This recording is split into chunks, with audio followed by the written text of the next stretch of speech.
रे अमदूर के पेड़ चढ़े के चाहिए। अमदूर के पेड़ पर चढ़ गली आम के पेड़ पर अमदूरों के पेड़ को जैसे अमदूर न फरल बा आ तो ऊंचाई स्थान पर चढ़ गल बाड़ी तो हमरा उतराहे न हो चढ़ तो गेली लेकिन उतराहे न हो रहल बा। अब कोनो रही लइकवा से तो ओकरा कहते उतार देबे लगी। अरे बबुओ अरे कोनो बारे रे। हाँ ए अरे सुन सुन सुन। हाँ अरे बबुओ रे दुनू करे बारे हाँ रे देखे ना हम अमदूर के पेड़ पर चढ़े लगी रहली है हमरा लौकलक है ना हम चढ़ गली आमे के पेड़ पर अमदूरों पर आम के पेड़ पर चढ़ के अमदूर के पेड़ पर तके बाड़ी तो एको अमदूर न बा। हम तो पेड़ पर आम के पेड़ पर बारी हाँ हम तो चढ़ तक गेबे कैली ला उतराहे न हो रहल बा अपना डर लगैया तो हमरा उतार दे।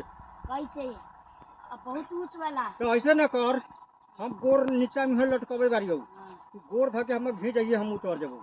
हाँ रुक जो